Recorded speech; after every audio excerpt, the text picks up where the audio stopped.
Hello दोस्तों, मैं आपके सामने प्रेजेंट हूँ फर्स्ट वीडियो लेके। फिज़िक्स को हम स्टडी करेंगे। फिज़िक्स को स्टडी करने के लिए मैंने आपके 11th क्लास के सिलेबस को इस फर्स्ट वीडियो में पूरा एक्सप्लेन करूँगा कि 11th क्लास किस तरीके से हमें पढ़नी है। जितनी भी आगे की मेरी क्लासेस होंगी उन सारी क्लासेस के अंदर मैं आपको एक्सप्लेन करूँगा कैसे कैसे हम किस किस पार्ट को लेके स्टडी करेंगे। तो जो 11th क्लास की फिज़िक्स है, बेसिकली जो NCERT ने सजेस्ट की है, जो NCERT बुक है, तो उसमें फिजिक्स को 11th क्लास की फिजिक्स को उन्होंने दो पार्ट में डिवाइड किया है। पार्ट 1 और पार्ट 2। पार्ट 1 और पार्ट 2 आपकी NCERT के दो पार्ट हैं बुक के। फर्स्ट पार्ट में हमारे पास टोटल जो है 8 चैप्टर्स हैं और सेकंड पार्ट में टोटल 7 चैप्टर्स हैं। इस तरीके से हमारे पास टोटल 15 चैप्टर्स हमारे पास आते हैं जो हमें 11th क्लास में स्टडी करना है। जैसे कि आप लोग क्लास 10th से 9th से स्टडी करके आए हो, उनमें से कुछ चीज़ों को, कुछ फिजिकल प्रॉपर्टीज को, कुछ फिजिकल फिनोमेना को हम यहाँ पर डिटेल में पढ़ेंगे। उन्हीं को 15 चैप्टर्स में एक्सप्लेन किया गया। पार्ट 1 में जो टोटल 8 चैप्टर्स हैं, जो क्लास 11th है वो बेसिकली मैकेनिक्स पे बेस्ड पूरी की पूरी आपकी क्लास 11th है। जो 8 चैप्टर्स हैं उनमें से आपका जो फर्स्ट चैप्टर है वो आपको एक्सप्लेन करने के लिए है कि फिजिक्स क्या है, फिजिकल फिनोमेना क्या है, फंडामेंटल लॉज क्या है फिजिक्स के, व्हाट आर फंडामेंटल प्रॉपर्टीज। तो ये हमारे पास फिजिक्स एंड प्रॉपर्टीज,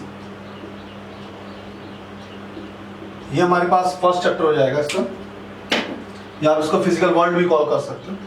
इसमें हम बेसिकली फिजिक्स के बारे में ही स्टडी करेंगे कि यहाँ पे हमारे पास पैरेलैक्स मेथड क्या है, मेजरमेंट के उन बेसिक पैरामीटर्स को स्टडी करेंगे। जो सेकंड चैप्टर हमारे पास स्टार्ट होता है, सेकंड चैप्टर हमारे पास आता है यूनिट्स एंड मेजरमेंट का।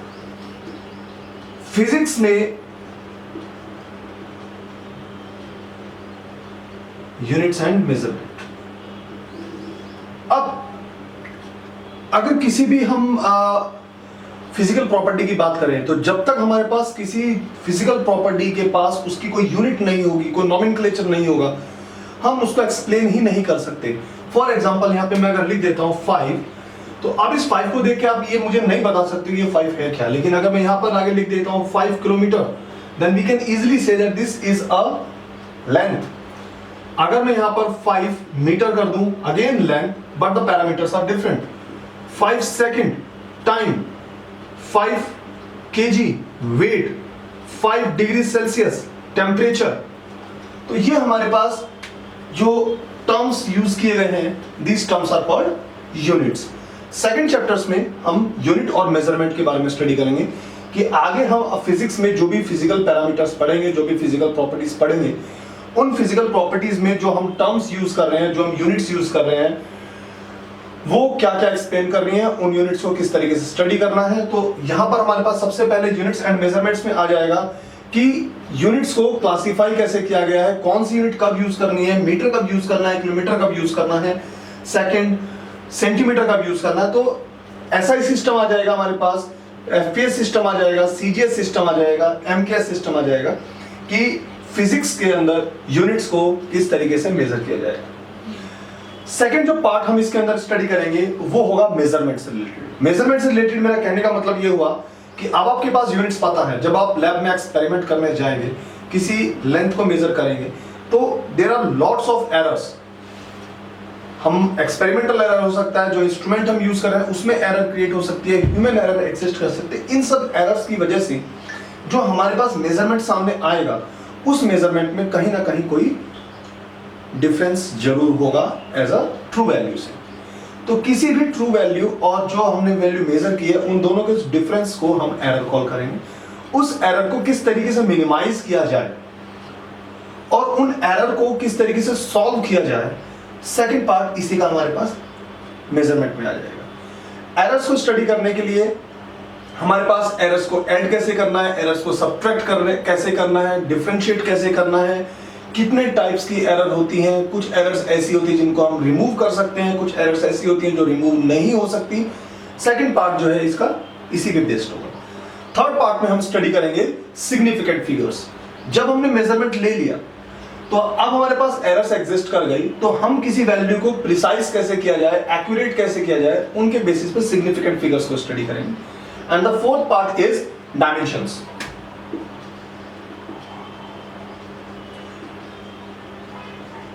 Dimensional analysis. डायमेंशनल एनालिसिस बहुत ही इंपॉर्टेंट चैप्टर है। सेकंड चैप्टर का ये डायमेंशनल एनालिसिस पार्ट इंपॉर्टेंट है आपके कॉम्पिटिटिव लेवल को लेके भी और आपके क्लास लेवल को लेके भी। डायमेंशनल एनालिसिस में हम लोग डायमेंशंस क्या होती हैं, फिजिकल क्वांटिटीज की डायमेंशंस, उनकी डायमेंशंस इक्वेशंस, डायमेंशनल फॉर्मूले और डायमेंशनल प्रॉब्लम्स को एनालाइज करना और इनके applications. Second chapter unit measurement and dimensional analysis हमारे पास फिजिकल प्रॉपर्टीज को एक्सप्लेन करेगा। थर्ड जो हमारे पास पार्ट आता है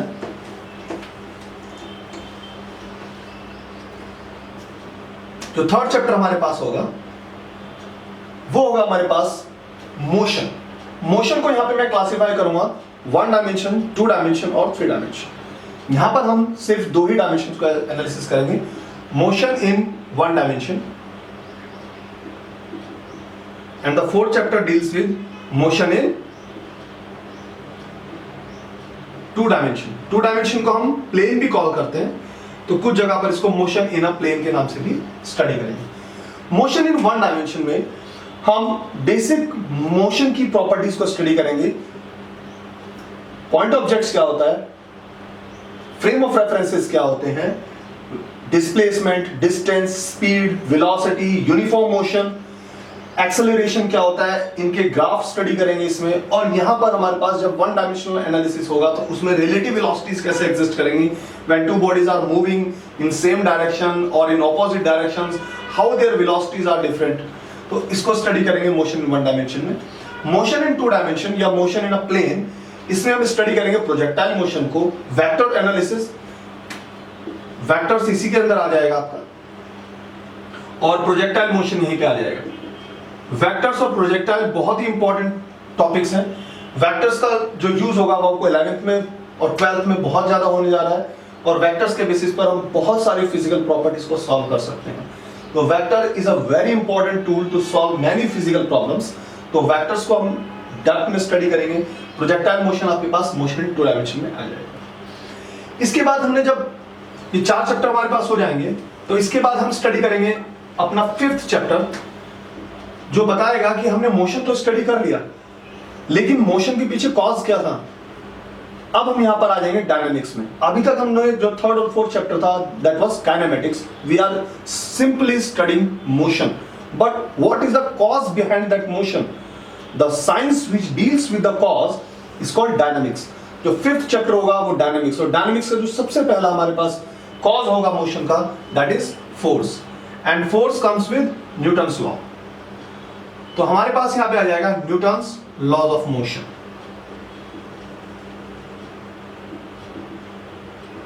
तो ये हमारे पास 5th चैप्टर हो जाएगा। Newton's first law, Newton's second law, Newton's third law, how momentum comes, force को हम कैसे लिखेंगे, करेक्ट फॉर्म क्या होती है फोर्स की, वेक्टर फॉर्म क्या होंगी उनकी, मोमेंटम आएगा, इंपल्स आ जाएगा, एक्शन रिएक्शन फोर्स आएंगी, किसी भी सिस्टम को हम इक्विलिब्रियम में कैसे रखेंगे, जब सिस्टम इक्विलिब्रियम में होगा कौन कौन से पैरामीटर्स वहां पे एग्जिस्ट करेंगे, उन सबको हम इस चैप्टर में स्टडी करेंगे। इवन यहां पर कुछ ऐसी फोर्स को भी स्टडी करेंगे जो डायरेक्टली हमें ऑब्जर्व नहीं होंगी लेकिन वो जब भी मोशन होगा वहां पे एग्जिस्ट करेंगी, जैसे frictional force. Friction is a very important part of this Newton's law of motion. यहां पर आपको कंपटीशन लेवल पे आपको क्वेश्चन जरूर मिलेगा, और जब तक आप हायर लेवल पे जाएंगे friction plays a vital role in your daily science problems. तो इसलिए ये चैप्टर बहुत इंपॉर्टेंट है, इस पर ध्यान देना पड़ेगा हमें। जब हमारे पास न्यूटन्स लॉज ऑफ मोशन आ जाएंगे, अब हमारे पास कॉज आ गया, फोर्स क्या है, अब इन्हीं प्रॉब्लम्स को सॉल्व करने का हमारे पास एक नया प्रोसेस आ जाएगा कि फोर्स लग गया, मोशन एग्जिस्ट कर गया, अब उस मोशन से होगा क्या। तो हमारे पास next part is work, energy and power. अब आपके पास फोर्स हुई, फोर्स से बॉडी में मोशन हुआ, डिस्प्लेसमेंट हुआ, वर्क जनरेट हुआ, वर्क एग्जिस्ट करा तो एनर्जी हुई, energy interchange, conservation of energy, conservation of momentum, power क्या होती है यहाँ पर हम बेसिक इन चीजों को स्टडी करेंगे। इसके बाद हमारे पास 6-7 चैप्टर आ जाएगा, जिसको मैं प्योरली डायनामिक्स बोल सकता हूं। ये हमारे पास 7 चैप्टर कंप्लीटली जो हमारे पास डेली लाइफ प्रॉब्लम्स होंगी वहां पर आएगा। हमारे पास एक बॉल है, वो बॉल रोल कर रही है, तो उसमें कौन कौन से मोशन एग्जिस्ट करेंगे। ट्रांसलेशनल मोशन भी एग्जिस्ट करेगा, 1 डायमेंशनल मोशन भी होगा, 2 डायमेंशनल मोशन भी होगा, और इसके अलावा एक मोशन और एग्जिस्ट करेगा। पार्टिकल अपने जो बॉडी है वो रोटेट करेगी, बल्कि उसके पार्टिकल्स सर्कुलर मोशन प्रोवाइड करेंगे। तो 7 चैप्टर इज रोटेशनल डायनामिक्स या रोटेशनल मोशन। ये बहुत ही इंपॉर्टेंट चैप्टर्स हैं तीनों के तीनों, और कंपटीशन लेवल पे काफी कुछ इन चैप्टर से आता है। तो force, work energy and power and rotational dynamics, in chapters को एनसीईआरटी ने बहुत ही सोच समझ के और एक डिटेल्ड रिसर्च के बाद इस सीक्वेंस में डाला है, क्योंकि हर चैप्टर अपने पिछले चैप्टर से रिलेट करता है। तो जब तक हम स्टार्टिंग से पढ़ते आएंगे तभी आपको इन चैप्टर्स को समझने में आसानी होगी। अदरवाइज अगर आप सोचेंगे कि हम रोटेशनल डायनामिक्स डायरेक्ट पढ़ लें तो that will not be possible. तो इसलिए मेरी आपसे रिक्वेस्ट होगी कि जब आगे की क्लासेस होंगी तो किसी भी चैप्टर को जंप करके ना स्टडी करें। मेरी जितनी भी वीडियोस होंगी 1 by 1 उनको स्टडी करें, तभी आपको कोई एक टॉपिक समझ में आएगा। इसके अलावा मेरी क्लासेस भी होंगी जिसमें मैं आपसे डिस्कशन भी करूंगा, फेसबुक के बेसिस पे, अपने ट्विटर के बेसिस पे। आपकी कोई भी क्वेरीज होगी यूट्यूब पे आप डायरेक्ट भी मुझे लिख सकते हो, जहां पर मैं इन टॉपिक्स को एक्सप्लेन करूंगा। ये हमारे पास टोटल 8 चैप्टर्स हो गए जो पार्ट 1 का एक्सप्लेन करेगा। पार्ट 2 जो होगी, जितने भी हमने ये 8 चैप्टर स्टडी करे हैं उन सब का हमारे पास अब मैटर में यूज कैसे होगा। अब सबसे पहले हमारे पास आता है सॉलिड्स, तो सबसे पहले आ जाएगा हमारे पास मैकेनिकल प्रॉपर्टीज ऑफ सॉलिड। तो जो हमारे पास 9 चैप्टर हो जाएगा, that will be mechanical properties of solids. तो यहां पर हमारे पास 9 चैप्टर में हम स्टडी करेंगे जितनी भी मैकेनिकल प्रॉपर्टीज हमारे पास होती हैं किसी भी सॉलिड में। जैसे इलास्टिसिटी एग्जिस्ट करती है, तो इलास्टिसिटी को मेजर करने के बहुत सारे प्रोसीजर हैं। हुक्स लॉ एग्जिस्ट कर जाएगा, Young's modulus, modulus of elasticity. यहाँ पर हमारे पास ब्रिटल क्या होते हैं, डक्टाइल मटेरियल क्या होते हैं, इन सबको हम यहाँ पे स्टडी करेंगे। जो हमारे पास 10th चैप्टर होगा उसमें हम स्टडी करेंगे फ्लूइड्स में मोशन कैसे एग्जिस्ट करेगा, that is fluids mechanics.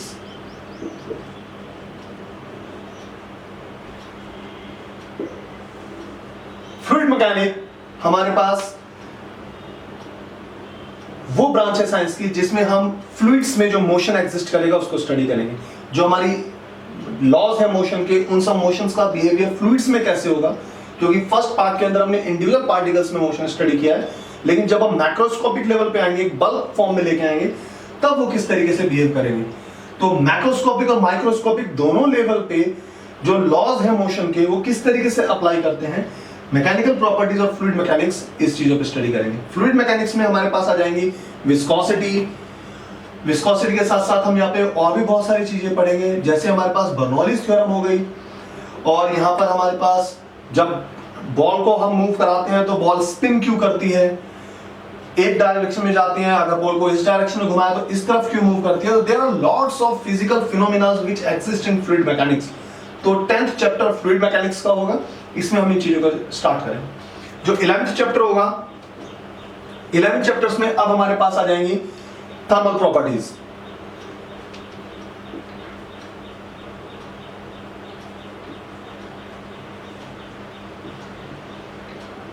Of matter. Matter में थर्मल प्रॉपर्टीज कौन कौन सी, टेम्परेचर क्या होता है, इन सब चीजों को हम यहाँ पे स्टडी करेंगे। नाम से ही क्लियर है कि थर्मल प्रॉपर्टीज ऑफ मैटर। जितनी भी आपने बेसिक प्रॉपर्टीज पढ़ी हैं, जो हमारे पास स्केल होंगे, केल्विन स्केल, फ़ारेनहाइट स्केल, उन सबको यहाँ पर हम स्टडी करेंगे। रूम टेम्परेचर क्या होता है, एब्सोल्यूट टेम्परेचर क्या होता है, इनके बिहेवियर कैसे एग्जिस्ट करते हैं, थर्मल प्रॉपर्टीज में हमारे पास आ जाएगा। जो 12th चैप्टर हमारे पास होगा वो सिंपली थर्मोडायनेमिक्स पे आ जाएगा। और थर्मोडायनेमिक्स बहुत ही इंपॉर्टेंट है। जो बच्चे मेडिकल की प्रिपरेशन कर रहे हैं उनके लिए थर्मोडायनेमिक्स से बहुत ज्यादा क्वेश्चन आते हैं। इवन आईटी वगैरह के लिए जो प्रिपेयर कर रहे हैं उनको भी थर्मोडायनेमिक्स में काफी अपना नॉलेज गेन करना पड़ेगा। बहुत सारी बेसिक प्रॉपर्टीज हैं, what is zeroth law, first law of thermodynamics, second law of thermodynamics, entropy, enthalpy, even thermodynamics अगर आप यहाँ पे पढ़ रहे हैं तो आपके 2 चैप्टर कवर करेगा। फिजिक्स में तो थर्मोडायनेमिक्स अपना रोल प्ले करेगा ही, और केमिस्ट्री में भी आपका कुछ इसमें पार्ट कंप्लीट हो जाएगा। कार्नोट इंजन क्या होते हैं, रिवर्सिबल इंजन क्या होते हैं, हाउ रेफ्रिजरेटर वर्क्स, इन सब फिनोमिना को हम यहाँ पे स्टडी करेंगे। ग्राफिकल बेसिस पे भी हम स्टडी करेंगे कि ग्राफ के बेसिस पे हम प्रॉब्लम्स को कैसे सॉल्व कर सकते हैं। जो हमारे पास 13 चैप्टर है, 13 चैप्टर हमारे पास एक्सप्लेन करेगा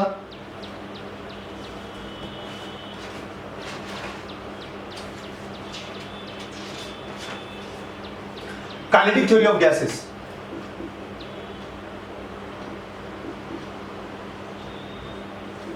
गैसेस के मॉलिक्यूल्स किस तरीके से मूव करते हैं, मैक्सवेल लॉ यहां पे स्टडी करेंगे।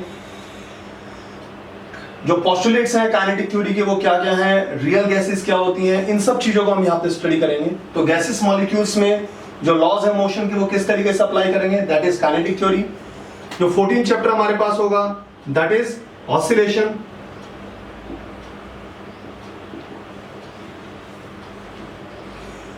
जो पार्टिकल्स आए, अब उनके पास जब मोशन है उसके बाद एनर्जी किस तरीके से पार्टिकल टू पार्टिकल वेरिएट कर रही है, उस वेरिएशन से मोशन किस तरीके का होगा, उन सब चीजों को यहाँ पे स्टडी करेंगे। जो हमारे पास डिफरेंट काइंड्स की हमारे पास वेव्स जनरेट होती हैं, उन सारी वेव्स को यहाँ पे स्टडी किया जाएगा। उसके बाद जो लास्ट चैप्टर होगा 15, जब हमने पार्टिकल्स के एनर्जी, उनकी वेलोसिटीज, उनके acceleration, simple harmonic motion, vibration study कर लिए, तब उसके बाद हमारे पास आ जाएगा बल्क में जब वो मोशन होगा तो वहां से जनरेट हो जाएंगे हमारे पास वेव्स। यहां पर हम जितनी भी स्टेशनरी वेव्स हुई उनको स्टडी करेंगे, साउंड वेव्स को स्टडी करेंगे, उनके इफेक्ट को स्टडी करेंगे। से बोथ साइड जो ओपन ट्यूब्स हैं उसमें वेव्स किस तरीके से बिहेव करती है, वन साइड ट्यूब में वेव किस तरीके से बिहेव करती है, डॉपलर इफेक्ट क्या होता है, डॉपलर इफेक्ट ऑफ लाइट आप 12th क्लास में पढ़ेंगे। यहां पर मैं डॉपलर इफेक्ट ऑफ वेव को स्टडी करूंगा। टोटल 15 चैप्टर्स आपके पास यहाँ पे आते हैं 11th क्लास में, और ये 15 चैप्टर्स कंप्लीट मिलके आपका 11th क्लास का सिलेबस कंप्लीट करेंगे। आपको एक चीज मैं क्लियर कर देता हूं, अगर आपका 11th स्ट्रॉन्ग है, जो ये 15 चैप्टर हैं, अगर आपको इनके बारे में नॉलेज है, आपको इनका डेप्थ पता है, 12th become quite easy for you. 12th class के अंदर मार्क्स गेन करना, कंपटीशन को फेस करना बहुत ही इजी हो जाएगा। तो मेरी आप सबसे रिक्वेस्ट ये है कि इन चैप्टर्स को थोरोली पढ़ो। आप कहीं से भी पढ़ रहे हो, अपने ट्यूशन में जा रहे हो या क्लासरूम में पढ़ रहे हो, टीचर्स आपको जो पढ़ा रहे हैं, बहुत अच्छा डिस्कशन कीजिए टीचर्स के साथ, क्वेश्चंस भी पढ़िए। और आपको एक चीज मैं बता देता हूं, एनसीईआरटी अपने आप में ही टेक्स्ट बुक है, एनसीईआरटी को ध्यान से पढ़िए, उसमें बहुत सारे डिस्कशन के लिए आपको पॉइंट मिल जाएंगे। उन पॉइंट्स को नोट कीजिए और क्लास में जाके टीचर से डिस्कस कीजिए। वहां पर प्रॉब्लम होती है तो आप YouTube पे मेरे चैनल पे लिख सकते हो, I will definitely discuss these topics in a separate video. So guys, next video से मैं आपको फर्स्ट चैप्टर स्टार्ट करूंगा, जिसमें मैं आपको समझाऊंगा कि फिजिक्स क्या है, फंडामेंटल प्रॉपर्टीज क्या होती हैं फिजिक्स की, बेसिक लॉज क्या हैं, और किस तरीके से हम फिजिक्स को स्टडी करेंगे। So thank you so much. मेरे इस चैनल को शेयर कीजिए ज़्यादा से ज़्यादा और लाइक कीजिए। वीडियोस में अगर आपको किसी चीज़ का सजेशन देना है तो आपका सजेशंस हमेशा एक्सेप्टेबल होगा। और मेरे चैनल को सब्सक्राइब करने के साथ साथ खुद भी स्टडी कीजिए और आपके फ्यूचर के लिए, आपके